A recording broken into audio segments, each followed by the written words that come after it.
नमस्कार दोस्तों, चलिए जानते हैं हरियाणा की फटाफट 50 बड़ी खबरें सिर्फ 10 मिनटों में। लेकिन उससे पहले आप वीडियो किस जगह से देख रहे हैं कमेंट में जरूर बताएं।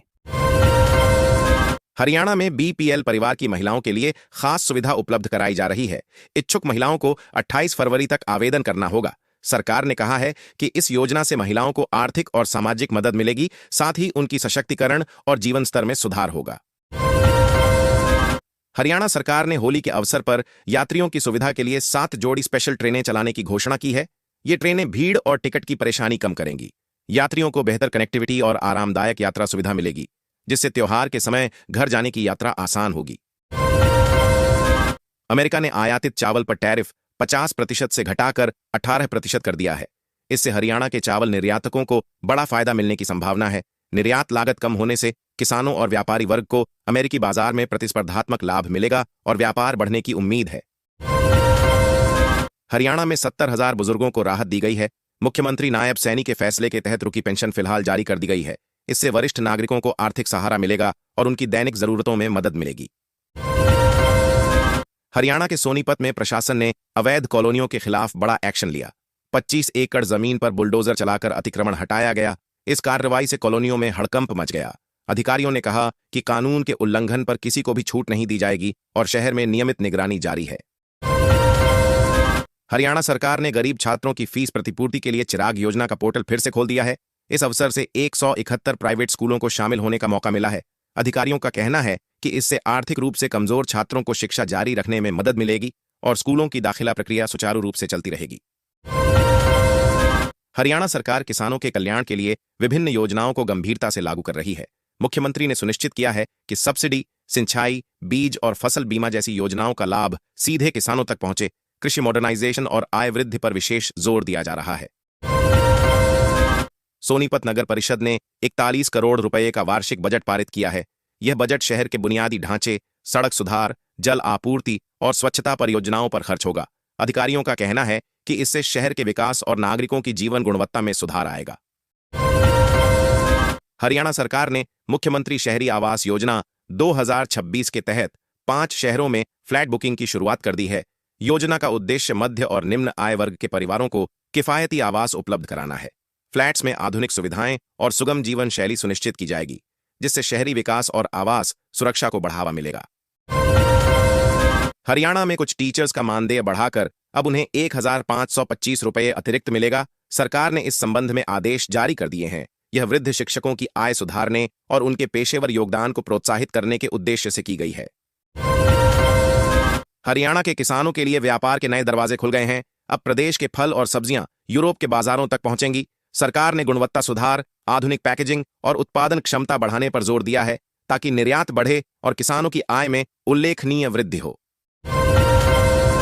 हरियाणा में हजारों प्राइवेट स्कूलों की मान्यता रद्द होने का संकट पैदा हो गया है। शिक्षा निदेशालय हरियाणा ने आरटीई नियमों के उल्लंघन के आरोप में चेतावनी जारी की है। निदेशालय ने स्पष्ट किया कि नियमों का पालन न करने वाले स्कूलों के खिलाफ सख्त और कानूनी कार्रवाई की जाएगी।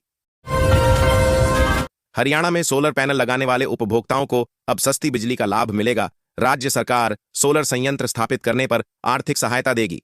इस पहल से बिजली बिल में कमी आएगी, स्वच्छ ऊर्जा को बढ़ावा मिलेगा और प्रदेश में ऊर्जा आत्मनिर्भरता की दिशा में बड़ा कदम माना जा रहा है। हरियाणा सरकार ने बुजुर्गों की पेंशन में बढ़ोतरी का ऐलान किया है। अब 60 वर्ष से अधिक आयु के वरिष्ठ नागरिकों को पेंशन बढ़ाकर 3,200 रुपये प्रतिमाह दी जाएगी। इसके साथ ही 3 महीने का एरियर भी भुगतान किया जाएगा। यह कदम वरिष्ठ नागरिकों की वित्तीय सुरक्षा और जीवन स्तर सुधारने के लिए उठाया गया है। गर्मी बढ़ने के चलते रेवाड़ी के स्कूलों का समय बदल दिया गया है। सोमवार से सभी विद्यालय सामान्य समय से 1 घंटा पहले खुलेंगे।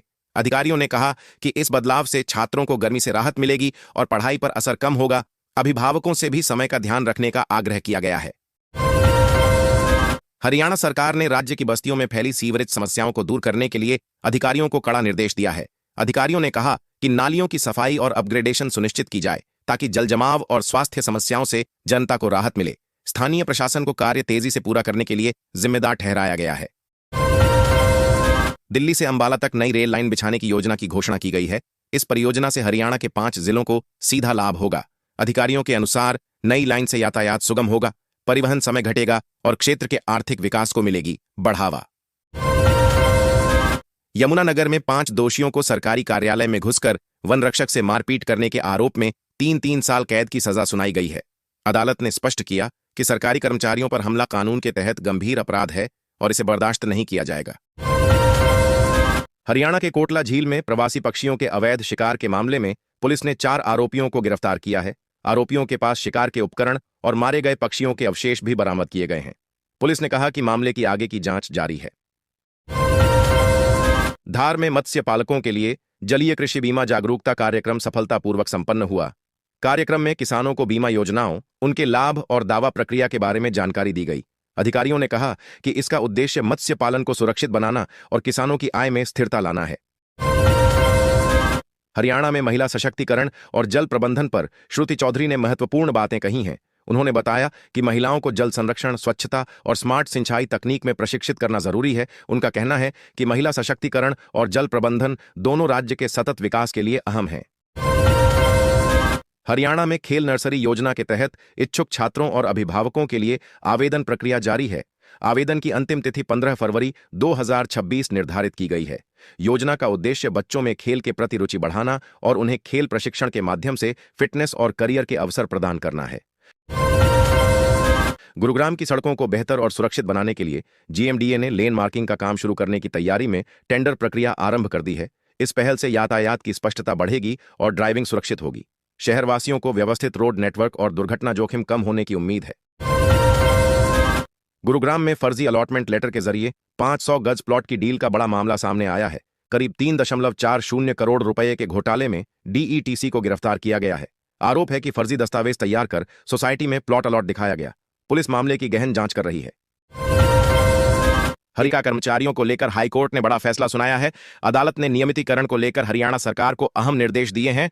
कोर्ट ने कहा कि लंबे समय से कार्यरत कर्मचारियों के अधिकारों की अनदेखी नहीं की जा सकती। सरकार को तय समय सीमा में नीति बनाकर कार्रवाई करने के आदेश दिए गए। अमेरिका भारत व्यापार समझौते को लेकर बीजेपी किसानों तक इसकी खूबियां पहुंचाएगी। पार्टी ने घोषणा की है कि हरियाणा के सभी जिलों में किसान सम्मेलन आयोजित किए जाएंगे। इन सम्मेलनों में समझौते से किसानों को होने वाले फायदे, निर्यात के अवसर और कृषि क्षेत्र में संभावनाओं की जानकारी दी। हरियाणा में आई एमटी परियोजनाओं के विकास में जमीन अधिग्रहण बड़ी बाधा बन गया है। किसान जमीन की मुंहमांगी कीमत की मांग कर रहे हैं, जिससे प्रक्रिया अटकी हुई है। हालात को देखते हुए नायब सिंह सैनी सरकार किसानों से मोलभाव में जुटी है। सरकार का कहना है कि आपसी सहमति से समाधान निकालने की कोशिश जारी है। मुख्यमंत्री ने कहा कि राज्य में गौ हत्या पर 10 वर्ष का कठोर कारावास और 1 लाख रुपये का जुर्माना लगाया जाएगा। उन्होंने स्पष्ट किया कि गौ संरक्षण सरकार की प्राथमिकता है और इस अपराध पर किसी भी तरह की ढिलाई नहीं बरती जाएगी। कानून को सख्ती से लागू किया जाएगा। हरियाणा में अस्पताल और शॉपिंग मॉल के बाहर हुई गोलीबारी के मामले में पुलिस ने बड़ी कार्रवाई करते हुए 2 नाबालिगों सहित 3 आरोपियों को पकड़ा है। पुलिस के अनुसार आरोपियों से पूछताछ जारी है और घटना में इस्तेमाल हथियारों की बरामदगी की जा रही है। मामले की जांच तेज कर दी गई है। हरियाणा में शादी के सीजन के चलते सोने और चांदी की कीमतों में उछाल देखा गया है। जेवरात की बढ़ी मांग और वैश्विक बाजार में भाव बढ़ने से कीमतें तेजी से बढ़ीं। व्यापारियों का कहना है कि खरीदार बढ़ने से घरेलू बाजार में भाव स्थिर नहीं है और आगामी त्योहारों में कीमतें और बढ़ सकती है। हरियाणा में ग्रुप सी स्टेनोग्राफर के 1952 पदों के लिए आवेदन प्रक्रिया शुरू हो गई है। इस भर्ती में 12वीं पास उम्मीदवार आवेदन कर सकते हैं। इच्छुक अभ्यर्थी विभाग की आधिकारिक वेबसाइट पर जाकर ऑनलाइन आवेदन कर सकते हैं। सरकार ने बताया कि योग्य और इच्छुक उम्मीदवार जल्द आवेदन करें। कृषि मंत्रालय और डाक विभाग के बीच अहम MOU हुआ है, जिसके तहत अब किसानों के बीज और खाद के नमूने सुरक्षित रूप से लैब तक भेजे जाएंगे। इससे परीक्षण की प्रक्रिया तेज, सुरक्षित और पारदर्शी होगी। अधिकारियों ने कहा कि इससे किसानों को फसल गुणवत्ता सुधारने और कृषि उत्पादन बढ़ाने में मदद मिलेगी। हरियाणा में गर्मी का असर तेजी से बढ़ रहा है।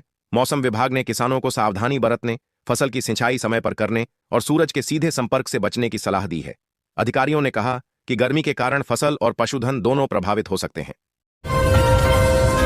हरियाणा में नायब सिंह सरकार पर खेल और वृद्धजन से जुड़ा बड़ा आरोप लगा है। 37,000 खिलाड़ियों को 1 साल से डाइट का खर्च नहीं दिया गया है, जबकि 75,000 बुजुर्गों की पेंशन भी काटी गई है। विरोधियों ने इसे गंभीर लापरवाही बताया है और सरकार से तुरंत भुगतान सुनिश्चित करने की मांग की है। हरियाणा में पीजीटी टीचर बनने का मौका आया है। राज्य में 1,672 पदों के लिए भर्ती प्रक्रिया शुरू कर दी गई है।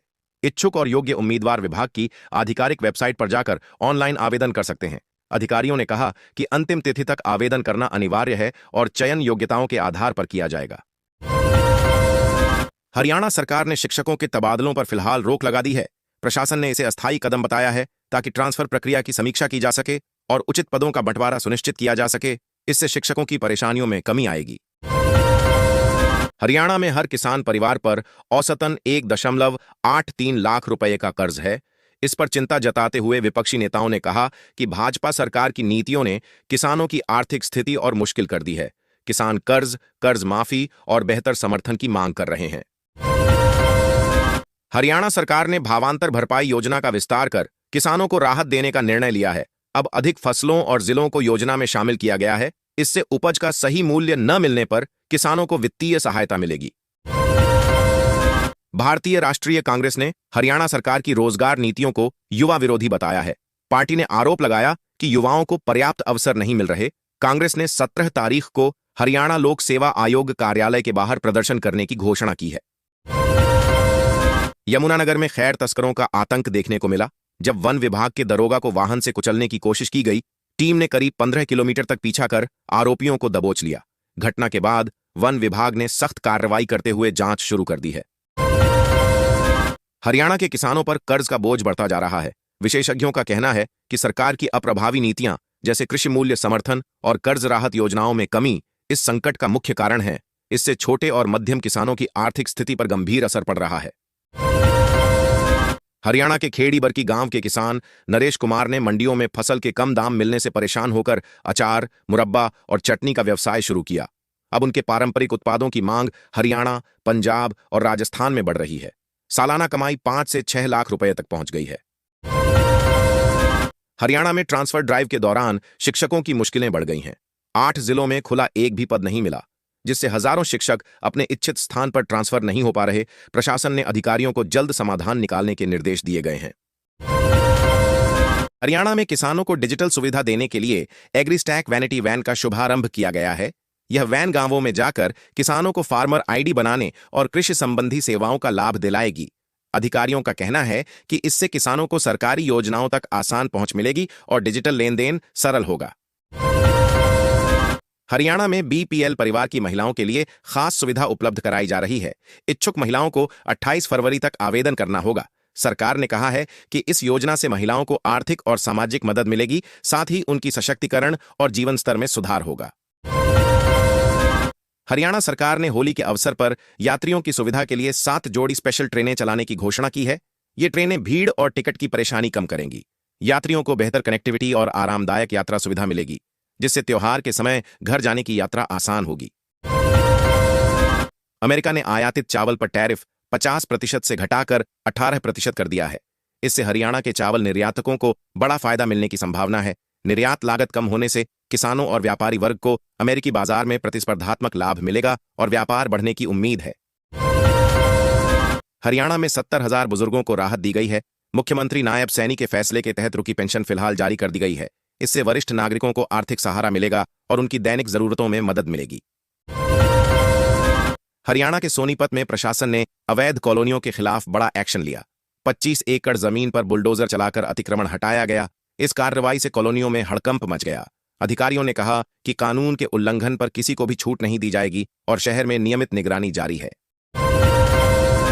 हरियाणा सरकार ने गरीब छात्रों की फीस प्रतिपूर्ति के लिए चिराग योजना का पोर्टल फिर से खोल दिया है। इस अवसर से 171 प्राइवेट स्कूलों को शामिल होने का मौका मिला है। अधिकारियों का कहना है कि इससे आर्थिक रूप से कमजोर छात्रों को शिक्षा जारी रखने में मदद मिलेगी और स्कूलों की दाखिला प्रक्रिया सुचारू रूप से चलती रहेगी। हरियाणा सरकार किसानों के कल्याण के लिए विभिन्न योजनाओं को गंभीरता से लागू कर रही है। मुख्यमंत्री ने सुनिश्चित किया है कि सब्सिडी, सिंचाई, बीज और फसल बीमा जैसी योजनाओं का लाभ सीधे किसानों तक पहुंचे। कृषि मॉडर्नाइजेशन और आय वृद्धि पर विशेष जोर दिया जा रहा है। सोनीपत नगर परिषद ने 41 करोड़ रुपए का वार्षिक बजट पारित किया है। यह बजट शहर के बुनियादी ढांचे, सड़क सुधार, जल आपूर्ति और स्वच्छता परियोजनाओं पर खर्च होगा। अधिकारियों का कहना है कि इससे शहर के विकास और नागरिकों की जीवन गुणवत्ता में सुधार आएगा। हरियाणा सरकार ने मुख्यमंत्री शहरी आवास योजना 2026 के तहत 5 शहरों में फ्लैट बुकिंग की शुरुआत कर दी है। योजना का उद्देश्य मध्य और निम्न आय वर्ग के परिवारों को किफायती आवास उपलब्ध कराना है। फ्लैट्स में आधुनिक सुविधाएं और सुगम जीवन शैली सुनिश्चित की जाएगी, जिससे शहरी विकास और आवास सुरक्षा को बढ़ावा मिलेगा। हरियाणा में कुछ टीचर्स का मानदेय बढ़ाकर अब उन्हें 1,525 रुपये अतिरिक्त मिलेगा। सरकार ने इस संबंध में आदेश जारी कर दिए हैं। यह वृद्ध शिक्षकों की आय सुधारने और उनके पेशेवर योगदान को प्रोत्साहित करने के उद्देश्य से की गई है।